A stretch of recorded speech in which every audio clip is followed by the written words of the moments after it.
ಇಲ್ಲ ಚಿಕ್ಕಮ್ಮ, ಅಭಿ ಫೋನ್ ಎತ್ತುತ್ತಾ ಇಲ್ಲ. ಈವನ್ ಅವ್ನ ಫ್ರೆಂಡ್ಸ್ಗೂ ಟ್ರೈ ಮಾಡಿದೆ, ಎಲ್ಲೂ ಇಲ್ಲ ಅವನು.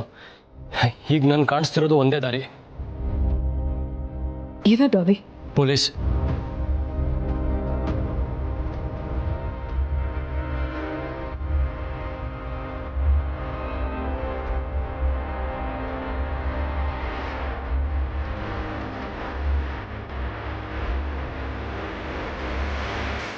ಅಭಿ,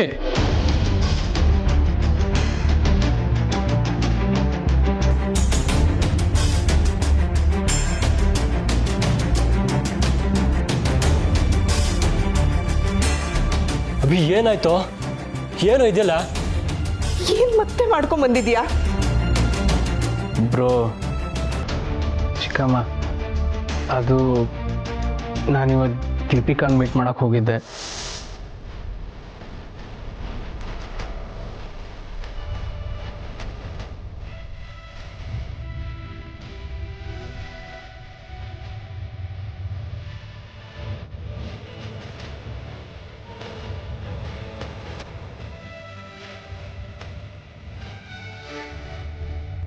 ಮೈ ಗಾಡ್, ಈಗ ಹೇಗಿದೆಯಾ ಅಭಿ? ದೇವ್ರೆ, ಯಾಕೆ ನನ್ನ ಮಗನಿಗೆ ಒಂದಾದ್ಮೇಲೆ ಬಂದು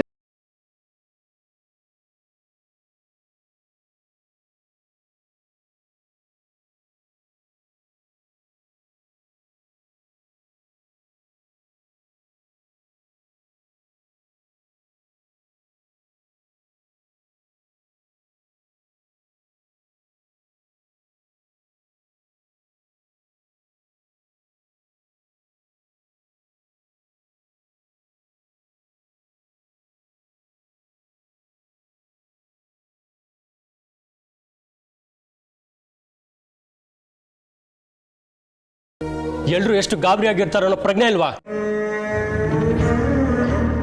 ಅದು ಅಭಿಗೆ ಆಕ್ಸಿಡೆಂಟ್ ಆದಾಗ ಪ್ರಜ್ಞೆ ಇರಲಿಲ್ಲ.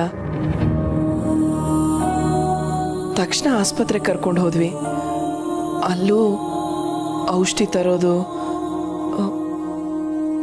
ರಕ್ತ ಕೊಡೋದು ಅಂತ ಫೋನ್ ಮಾಡೋಕ್ಕಾಗಲಿಲ್ಲ.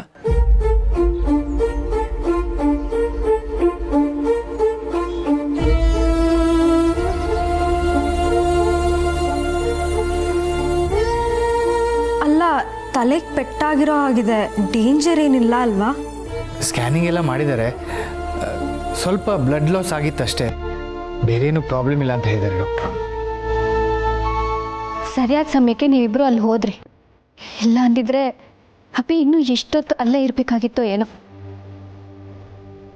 ನಡಿ ಅಭಿ, ರೆಸ್ಟ್ ಮಾಡ್ಬಾ.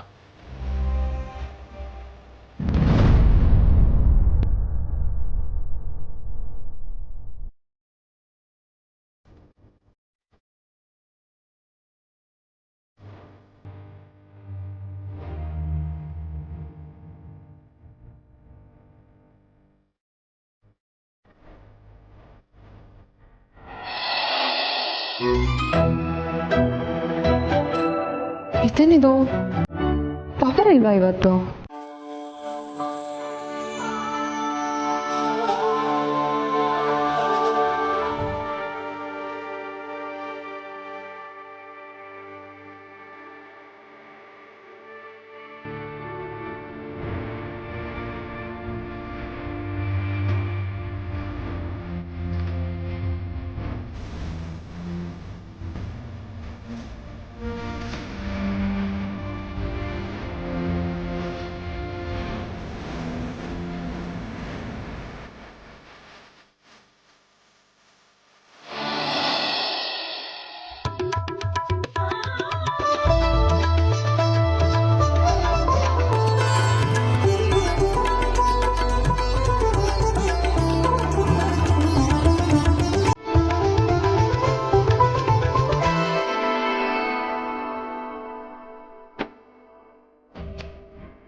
ಏನಿದೆಲ್ಲ? ಯಾರಿಗೆ ಗೊತ್ತು? ನಾನು ನಿನ್ನ ಹತ್ರ ಕೇಳಿಲ್ಲ. ನಾನು ನಿನ್ನ ಹತ್ರ ಹೇಳಲಿಲ್ಲ. ಅರೇಂಜ್ಮೆಂಟ್ ನೋಡಿದ್ರೆ ಇವಳಿಗೆ ಇಷ್ಟೊಂದು ಟೇಸ್ಟ್ ಇರೋಕ್ಕೆ ಚಾನ್ಸೇ ಇಲ್ಲ. ಹಾಂ, ನನಗೆ ಟೇಸ್ಟ್ ಇದ್ದಿದ್ರೆ ನಿನ್ನನ್ನು ಯಾಕೆ ಕಟ್ಕೊಳ್ತಿದ್ದೆ? ಏನೋ ಬಾರಿ ಇವನೇ ಅರೇಂಜ್ ಮಾಡಿರೋ ಥರ ಬಿಲ್ಡಪ್.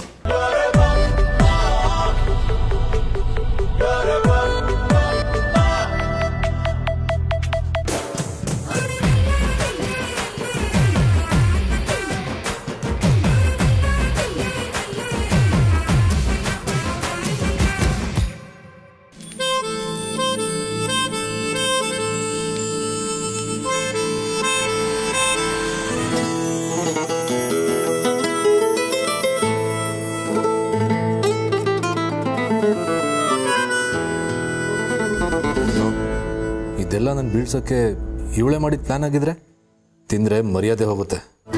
ಹಸ್ವೇನೋ ಆಗ್ತಾ ಇದೆ, ಆದರೆ ಇವನೇನಾದರೂ ಅರೇಂಜ್ ಮಾಡಿದರೆ ತಿಂದ್ಬಿಟ್ರೆ ಆಡ್ಕೊಂಡು ನಗ್ತಾನೆ. ಬೇಡಪ್ಪ. ದೇವ್ರೇ, ಹೊಟ್ಟೆ ತಾಳ ಆಗ್ತಾ ಇದೆ. ಎದುರುಗಡೆ ರುಚಿಯಾಗಿರೋ ಅಡುಗೆ ಇದೆ, ತಿನ್ನೋ ಭಾಗ್ಯ ಬರ್ದಿಲ್ವಲ್ಲ. ದೇವ್ರೇ, ಬುಕ್ ಸ್ಟೋರಿಂದ ಬರುವಾಗ ಏನಾದರೂ ತಿಂದ್ಕೊಂಡು ಬಂದಿದ್ರೆ ಈಗ ಸ್ಕೋಪ್ ತಗೋಬೋದಿತ್ತಾ? ಸತ್ತೋಗೋ ಅಷ್ಟು ಹಸುವಾಗ್ತಿದೆ, ಏನು ಮಾಡಲಿ?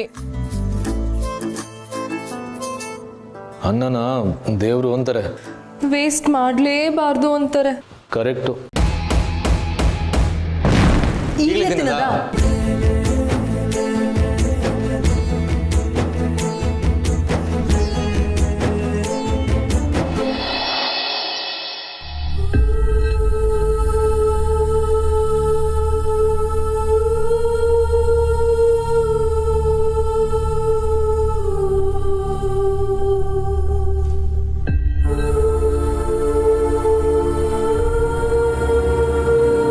ಇವನು ಯಾಕೆ ತನಗೆ ತಾನೇ ನೋವು ಕೊಟ್ಕೋತಿದ್ದಾನೆ? ಇವನ ಪರಿಸ್ಥಿತಿನ ಹೇಗಾದರೂ ಸರಿ ಮಾಡಬೇಕಲ್ಲ. ಈ ವಯಸ್ಸಲ್ಲಿ ಇಂಥ ಕೆಲಸ ಮಾಡೋಕ್ಕಿಂತ ಮದುವೆ ಆಗೋ ವಯಸ್ಸಲ್ಲಿ ಓಡೋಗೋದೇ ಎಷ್ಟೋ ಬೆಟರು. ನನ್ನ ಮಕ್ಕಳು ಇನ್ಯಾವತ್ತೂ ನನ್ನ ನಮ್ಮ ಅಂತ ಒಪ್ಕೊಳ್ಳೋದೇ ಇಲ್ವಾ? ಇಲ್ಲಿ ನೋಡಿದ್ರೆ ಅಭಿಗೂ ಆಕ್ಸಿಡೆಂಟ್ ಆಗಿದೆ. ಎರಡೂ ಮನೆಯಲ್ಲಿ ಯಾವುದೂ ಸರಿ ಇಲ್ಲ. ಅಭಿ ಊಟ ಮಾಡಿದ್ನಾ? ಇಲ್ಲ, ಎಷ್ಟು ಹೇಳಿದ್ರು ಬೇಡ ಅಂತ ಇದ್ದಾನೆ. ಒಂಟಿಯಾಗಿರ್ಬೇಕು ಅಂತ ಇದ್ದಾನೆ. ಹೌದಾ? ನಾನು ಮಾತಾಡಿ ನೋಡ್ಲಾ? ಅಲ್ಲ, ಅವನ ಮನಸ್ಸು ಸರಿ ಇಲ್ಲ. ಆಮೇಲೆ ನಿಮಗೂ ನೋವಾಗುತ್ತೆ. ಸುಮ್ಮನೆ ಮಾತಾಡಿ. ಪರವಾಗಿಲ್ಲ, ಮಕ್ಕಳು ಬೈತಾರೆ. ಹಾಗಂತ ಅವರು ಊಟ ಮಾಡದೇ ಇದ್ರೆ ನಮಗೆ ನಿದ್ದೆ ಹತ್ತತ್ತಾ? ಚಿಂತೆ ಮಾಡಬೇಡಿ, ಅಭಿ ಬೇಗ ಸರಿ ಹೋಗ್ತಾನೆ.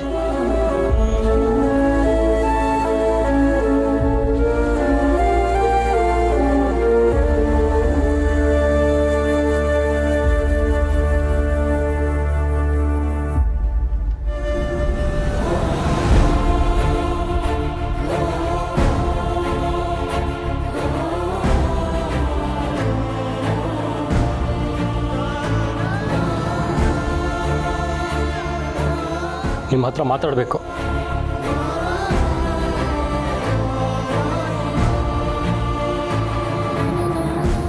ಅಭಿ ಅಭಿ ಯಾಕೆ ಹೀಗೆ ಮಾಡ್ಕೋತಿದ್ದಾನೋ ಅರ್ಥ ಆಗ್ತಾ ಇಲ್ಲ. ಒಂದ್ಸಲ ಅವನಿಗೆ ಕೌನ್ಸಿಲಿಂಗ್ ಮಾಡಿಸೋದು ಬೆಟ್ರು ಅನ್ಸುತ್ತೆ. ನೋಡು, ಟೈಮ್ ಹೀಲ್ಸ್ ಎವ್ರಿಥಿಂಗ್.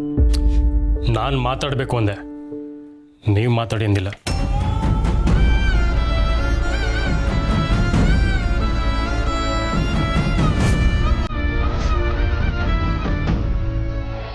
ನಾನು ಮಧ್ಯಾಹ್ನ ಊಟ ಮಾಡಿಲ್ಲ. ನಾನು ಮಾಡಿಲ್ಲ.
ಹೇಳು ಈಗ ನೋಡಿದ್ರೆ ಕೋಪ ಎಲ್ಲ ಮರ್ತೋಗುತ್ತೆ, ನೋಡಲೇಬಾರ್ದು.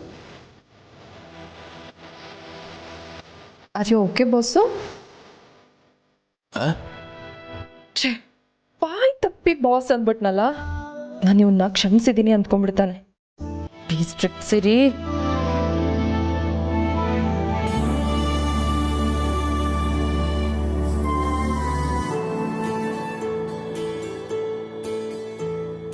ಸಾಥಿ ಜೊತೆಗಾತಿ ಇದು ತಾಜಾ ಮಾಹಿತಿ.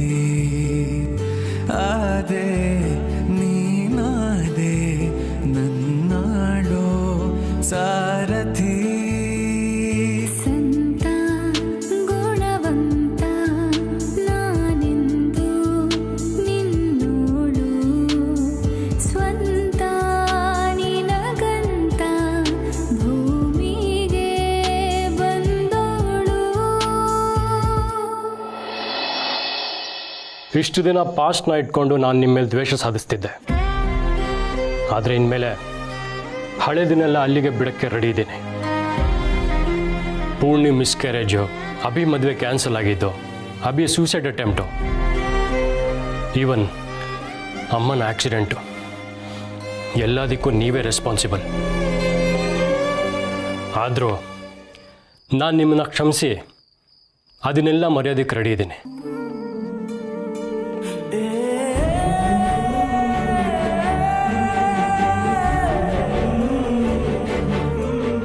ನಿಜ ಹೇಳ್ತಿದ್ಯಾ ಅವಿ? ಮೈ ಗಾಡ್, ಇಂಥದ್ದೊಂದು ದಿನ ಬರುತ್ತೆ ಅಂತ ನಾನು ಯಾವತ್ತೂ ಅನ್ಕೊಂಡಿರ್ಲಿಲ್ಲ ಅಂತ ಗೊತ್ತು, ನಾನು ಅನ್ಕೊಂಡಿರ್ಲಿಲ್ಲ. ಆದರೆ ಒಂದು ಸಲ ನಾನು ನಿರ್ಧಾರ ತಗೊಂಡ್ರೆ ಅದಕ್ಕೆ ಸ್ಟ್ಯಾಂಡ್ ಆಗಿರ್ತೀನಿ ಅಂತ ನಿಮಗೆ ಗೊತ್ತಲ್ಲ. ನಾನು ಮಾತು ತಪ್ಪಲ್ಲ, ನಿಮ್ಮನ್ನು ಕ್ಷಮಿಸ್ತೇನೆ.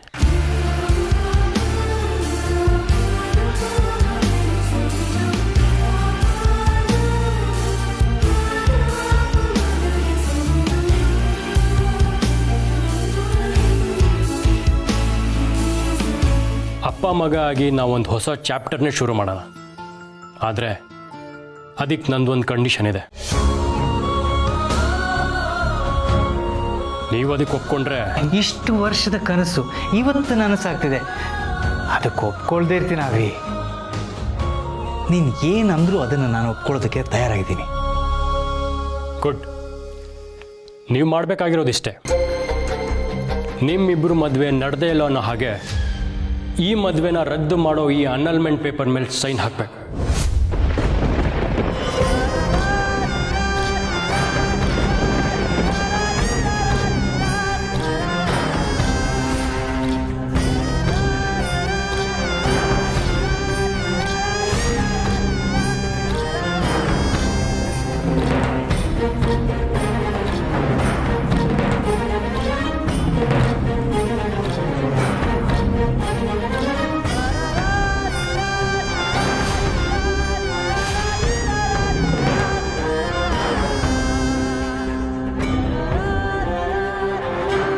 ನೀವು ಇದನ್ನು ನಿರೀಕ್ಷೆ ಮಾಡಿರಲಿಲ್ಲ ಅಂತ ನನಗೆ ಗೊತ್ತು. ಇನ್ಫ್ಯಾಕ್ಟ್ ನಿಮ್ಮಿಂದ ನಾವು ಇಂಥ ಕೆಲಸ ನಿರೀಕ್ಷೆ ಮಾಡಿರಲಿಲ್ಲ. ಈ ಕೆಲಸದಿಂದ ನಮ್ಮಿಬ್ಬರು ಸಂಬಂಧ ಸರಿ ಹೋಗುತ್ತೆ ಅನ್ನೋದಾದರೆ ನೀವು ಖಂಡಿತ ಇದನ್ನು ಒಪ್ಕೋತೀರಾ ಅನ್ನೋ ನಂಬಿಕೆ ನನಗಿದೆ. ತಗೊಳ್ಳಿ, ಇದಕ್ಕೆ ಸೈನ್ ಹಾಕಿ.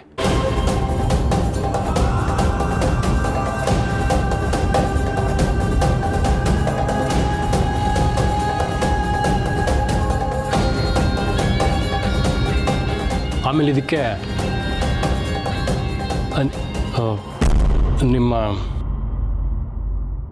ಅವ್ರ ಹತ್ರನೂ ಸೈನ್ ಹಾಕಿಸಿ.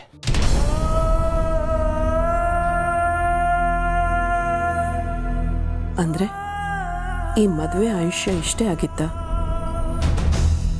ಎಷ್ಟೋ ವರ್ಷಗಳಿಂದ ಮುಖಕ್ಕೆ ಮುಖ ಕೊಟ್ಟು ಮಾತಾಡ್ಕೊಳ್ದೇ ಇರೋ ಅಪ್ಪ ಮಗ ಈಗ ಒಂದಾಗ್ತಾರೆ ಅನ್ನೋದಾದರೆ ಅದಕ್ಕೆ ಸಹಿ ಹಾಕೋದು ಸರಿ ಅಲ್ವಾ?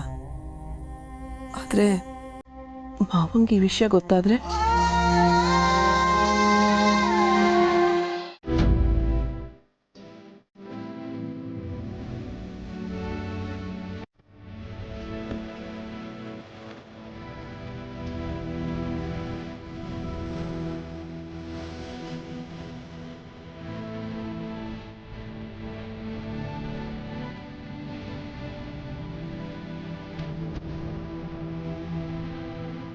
ನೀನು ನಂಬ್ತೀಯಾವಿ?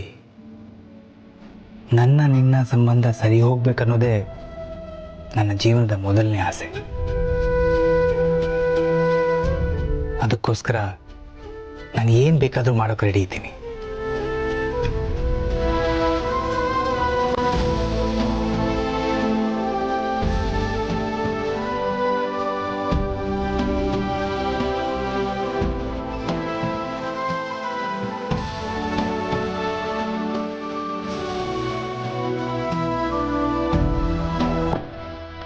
ಆದರೆ ಕ್ಷಮಿಸು, ಇದು ಒಂದು ವಿಷಯನ ಬಿಟ್ಟು.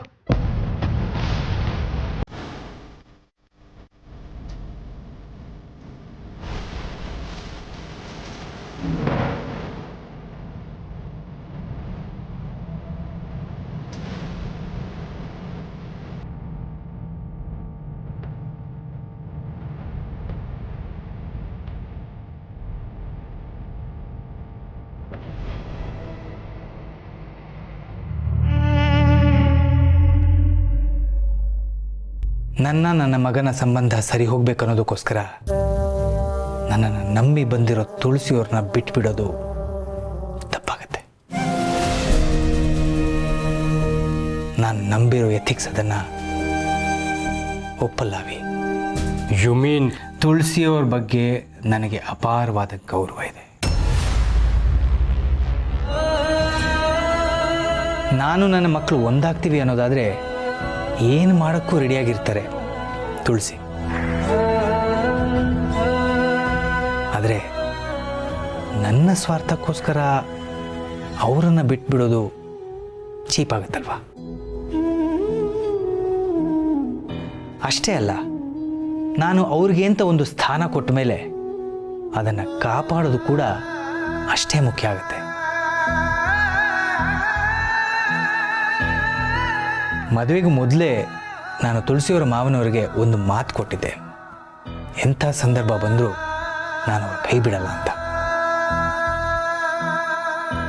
ಆ ಮಾತಿಗೆ ನಾನು ಇವತ್ತು ಬದ್ಧನಾಗಿದ್ದೀನಿ, ನಾಳೆನೂ ಬದ್ಧನಾಗಿರ್ತೀನಿ. ಅಂದರೆ ನಿಮಗೆ ನಮ್ಮ ಸಂಬಂಧ ಸರಿ ಹೋಗಬೇಕು ಅನ್ನೋದಕ್ಕಿಂತ ಹೋಲಿಕೆ ಮಾಡೋದು ತಪ್ಪು ಅವಿ. ಇಲ್ಲಿ ಯಾರು ಹೆಚ್ಚು ಯಾರು ಕಮ್ಮಿ ಅನ್ನೋದು ಮುಖ್ಯ ಅಲ್ಲ, ಯಾವುದು ಸರಿ ಯಾವುದು ತಪ್ಪು ಅನ್ನೋದು ಮುಖ್ಯ. ನನಗೆ ನಿನ್ನ ಮೇಲೆ, ಅಭಿ ಮೇಲೆ ಪ್ರಾಣಕ್ಕಿಂತ ಹೆಚ್ಚಾಗಿ ಪ್ರೀತಿ ಇದೆ. ನಾನು ದಿನ ದೇವರಲ್ಲಿ ನಮ್ಮಿಬ್ಬರ ಸಂಬಂಧ ಸರಿ ಹೋಗಲಿ ಅಂತ ಬೇಡ್ಕೋತೀನಿ. ಹಾಗಂತ ಅದಕ್ಕೋಸ್ಕರ ಬೇರೊಬ್ಬರು ಜೀವನನ ಟೇಕನ್ ಫಾರ್ ಗ್ರಾಂಟೆಡ್ ಅಂತ ನೋಡೋಕ್ಕಾಗೋದಿಲ್ಲ ಅಲ್ವಾ? ದತ್ತ ನನ್ನ ಕೈ ಮೇಲೆ ತುಳಸಿಯವರ ಕೈಬಿಟ್ಟು ಕಳಿಸಿದ್ದಾರೆ. ಅದನ್ನು ಜೋಪಾನ ಮಾಡೋದು ನನ್ನ ಕರ್ತವ್ಯ.